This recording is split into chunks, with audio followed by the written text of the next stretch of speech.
Jóvenes, buen día, qué gusto saludarles y qué gustado también llegar nuevamente a sus hogares con una inducción más del área de lengua y literatura, el grado de onceavo bachiller en ciencias y letras y onceavo bachiller en ciencias y letras con orientación en computación. Qué gusto saludarles, ya estamos pues iniciando la tercera unidad, culminamos la segunda unidad, el tiempo está pasando verdaderamente rápido, un ciclo escolar verdaderamente atípico, pero dentro de lo que tenemos y gracias a Dios nos ha dado la capacidad y la sabiduría, pues hay que aprovechar los recursos que tenemos. Estamos ya entrando a la tercera unidad, jóvenes, y hay que echarle ganas, por favor.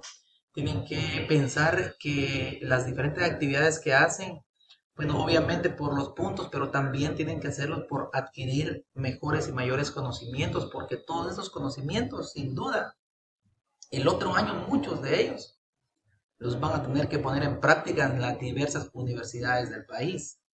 Entonces, el otro año cuando estén en la universidad y ustedes recuerden muchas cosas de lo que estudiamos, no solo en literatura, sino que en otros cursos, en otras áreas, pues va a ser más fácil para ustedes. Pero si realmente no lo hacemos a conciencia, jóvenes, se les va a complicar un poco más sin duda la vida universitaria.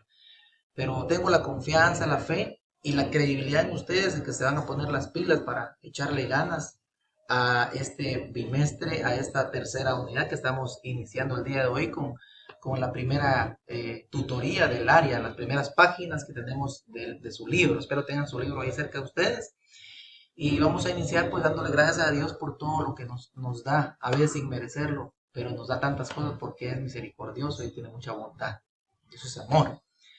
Gracias, Señor, por darnos la oportunidad de ver un nuevo amanecer. Te pedimos humildemente que perdones nuestros pecados, Señor, que bendigas a nuestras familias, a nuestros padres, a nuestros hermanos, a toda nuestra familia, y aleja ese temor de nuestros corazones, un temor que muchas veces se ve afectado por esta pandemia que estamos viviendo. Te pedimos protección a toda nuestra familia. Cuídanos en cada uno de los momentos de los caminos que seguimos, y si tenemos que salir por alguna necesidad o por trabajo, Señor, sé tú el guía en cada camino, Señor. Protégenos, cuídanos en cada momento, te lo pedimos en nombre de tu Hijo que vive y reina por los siglos de los siglos. Amén y amén. Gracias, Padre. Jóvenes, estamos en el mes de mayo aún y continuamos con el principio del carácter. Recordemos que el carácter es muy importante en nosotros los seres humanos porque es algo que nos da credibilidad. Es una forma de cómo nosotros nos comportamos, cómo somos en la sociedad y la imagen que de una u otra manera tienen los demás de nosotros mismos. Hay que tener carácter para enfrentar las cosas buenas y también las cosas malas, porque ambas hay que enfrentarlas con carácter y pedirle a Dios sabiduría siempre para enfrentarlos de esa manera. Así que cosechemos y sigamos regando ese carácter que cada uno tenemos que tener en nuestras vidas. Entrando de lleno ya con las temáticas de esta tercera unidad, chicos y chicas, vamos a hablar un poco de la narrativa como un género literario.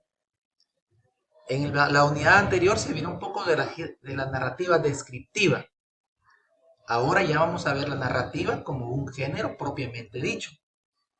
Entonces, la narrativa es una expresión literaria escrita en prosa en la que se relata una historia. La característica principal de la narrativa es que se expresa mediante un narrador que nos cuenta una secuencia de hechos reales o ficticios en un tiempo y espacio determinados a través de ciertos periodos, ¿verdad? Entonces, eso es parte de la narrativa.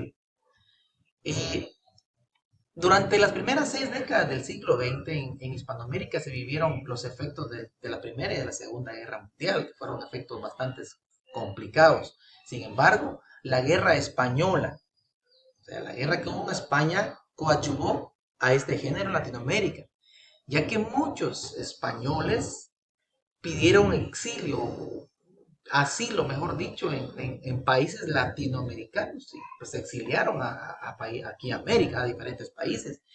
Y sin duda, pues trajeron consigo esa forma de escribir, ¿verdad?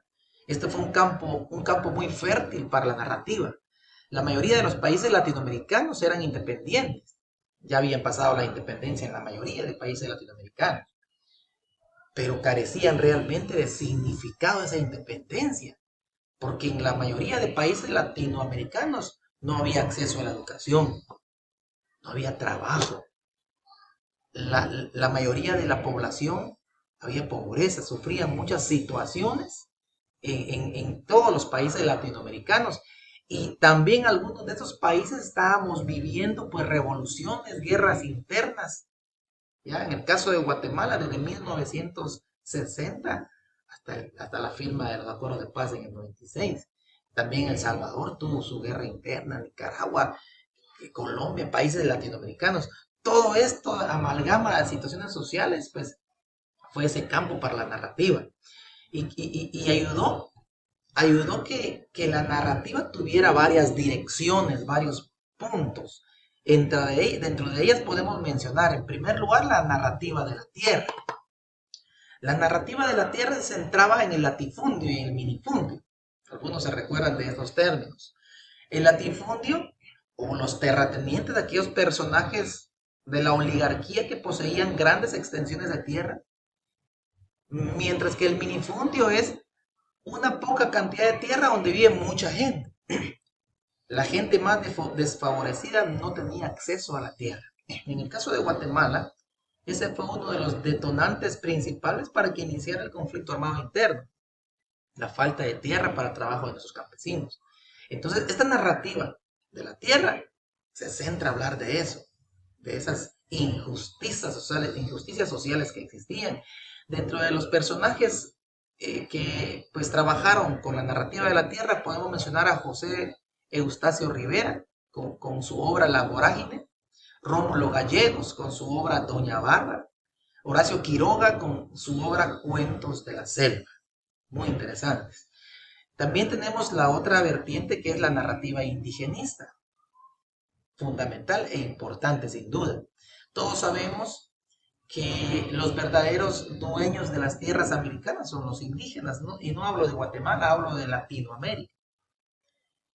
Sin embargo, por historia han sido los que más han sufrido el acceso a la tierra, las violaciones de los derechos, etcétera, los indígenas, ¿ya? Y en el caso de nuestro país, pues no es la excepción. Hasta la fecha, pues sí, ese problema del indígena en cuanto a la tierra, a la educación, al trabajo, etcétera, son los que prácticamente se dedican a la mayoría pues al campo, pero en los años anteriores, en esta época, pues era más marcada toda esa diferencia, el racismo, la discriminación, etcétera. A eso se orientó entonces las obras literarias de narrativa indigenista. Entre los autores podemos mencionar a Alcides Arguedas, con Raza de Bronce, que fue su obra, y también a Jorge Icaza, quien escribió Huasipungo. Son obras que tienen que ver con todo este proceso. La tercera vertiente es la narrativa de la Revolución Mexicana. Esta es más específica, más en México casi, porque obviamente la Revolución Mexicana que se dio ahí fue bien complicada. A este grupo pertenece Mariano Azuela con Los de Abajo, Martín Luis Guzmán, El Águila y la Serpiente, fueron obras de la Revolución Mexicana. Otra narrativa es la narrativa urbana. La narrativa urbana es más a las áreas urbanas, los acontecimientos, todo lo que sucedía en las áreas, en las metrópolis y en las áreas urbanas. Entonces, algunos de los autores son Macedonio Fernández con Papeles del Recién Venido y Roberto Arc con Los Siete Locos. Son obras de la narrativa urbana. Y también tenemos la narrativa existencialista, donde se hablan temas más existenciales de áreas tanto urbanas como rurales. Entre ellos tenemos a Ernesto Sábato con El Túnel. Algunos pues ya leyeron esta obra muy interesante.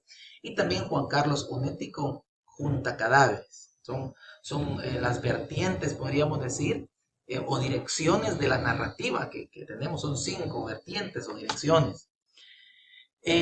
También tiene algunos subgéneros. Entre los subgéneros de la narrativa está el cuento y la novela. La diferencia entre ambos es dimensional, es decir, de tamaño. El cuento, por su lado, es corto y presenta historias más simples y muy pocos personajes regularmente. Tiene un lapso, una temporalidad, un tiempo bien corto, comparado con la novela. La novela es mucho más extensa. En la misma novela, en la misma narración, puede presentar varias historias que al juntarlas forman un todo. más complejo. Y por supuesto que hay muchos más personajes. Entonces, son los subgéneros de la narrativa. Pero no podemos dejar de mencionar también los microcuentos. Son cuentos muy breves, pero tienen una intencionalidad, un mensaje, algo importante o entretener.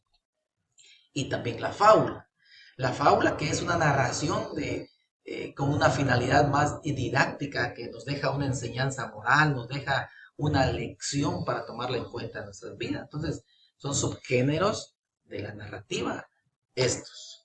En la estructura de la narrativa, tenemos, sobre todo del cuento, ¿verdad?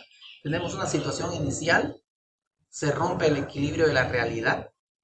En la situación inicial, cuando inicia la historia, se rompe el desequilibrio y empieza precisamente la secuencia de la narrativa. Hay un inicio donde se presentan los personajes y otros detalles de todo esto en el inicio. Ya en el desarrollo de uno se desarrolla el conflicto, se genera la tensión y suceden los hechos más importantes de lo que yo quiero narrar. Hay un desenlace donde se resuelve el conflicto y aquí suele suceder el clímax del cuento. Las cosas más importantes están en el final. En la situación final se vuelve al equilibrio de la realidad. Entonces tenemos situación inicial, se rompe el equilibrio y en la situación final se vuelve al equilibrio de la realidad. Entonces, esta es más o menos la estructura que posee la narrativa regularmente. Entre los elementos de la narración tenemos el narrador, que es un ser ficticio que crea el autor. Entonces, no es lo mismo narrador que autor. Están las acciones, que es lo que sucede, los personajes, los que intervienen y el espacio y tiempo. El dónde y el cuánto y cuándo sucedió.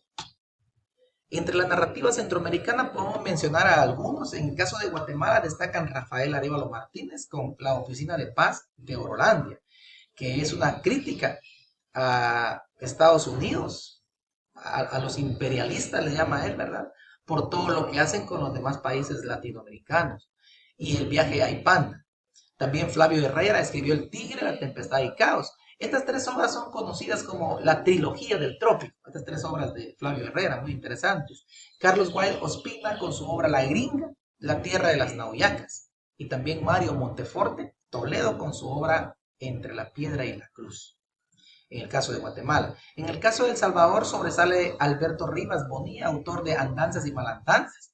Miguel Ángel Espino con Mitología de Cuscatlán. Salvador Salazar Arrué, conocido como Salarrué, publicó El Cristo Negro, que es una leyenda de estilo romántico basado en el Cristo de Esquipulas, de acá de Guatemala.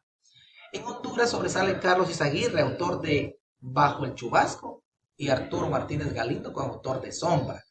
En Nicaragua, Hernán Robleto, autor de Sangre en el Trópico, y Adolfo Calero Orozco, Sangre Santa y Cuentos Pinoleros.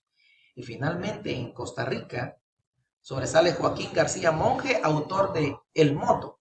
Es considerada la primera novela costarricense. Son algunos de la narrativa centroamericana. El teatro hispanoamericano inicialmente en Latinoamérica no había escrito propiamente pues sus obras, porque la mayoría de obras que venían a Latinoamérica eran pues prácticamente copiadas de Europa, y la mayoría de obras que se trataban en Latinoamérica eran obras españolas. Así nace en 1920 dramaturgos que deciden cambiar eso de estar copiando y creando solo cosas europeas en cuanto al teatro. Surge entonces Javier Villaurrutia con su obra ¿En qué piensas? Surge también Rodolfo Usigle, escribió comedias El Gesticulador. Y en Guatemala destacó Carlos Solórzano, que escribió la obra Doña Beatriz, y Manuel Gálvez, que es considerado como uno de los primeros escritores latinoamericanos que hizo teatro. Escribió El Papanatas, donde expone la corrupción de las dictaduras que se daban en Guatemala. Hay una actividad en el MS que ustedes van a desarrollar, chicos. Hay que hacerlo lo mejor que puedan sus actividades, por favor. Esmérense por sus actividades, ¿oyeron? Esas son temáticas que están en su libro y pueden leer más despacio. Hagan lo mejor que puedan sus actividades para que tengan las mejores notas que puedan. Entonces, en base a lo que ustedes esmeren, pues van a tener sus notas. Espero que todo esté bien en casa, chicos. Verdaderamente es un gusto volver a saludarles. Les deseo todas las bendiciones del mundo y primero Dios, pronto nos veremos. Se les extraña. Hasta pronto, chicos. Se cuidan.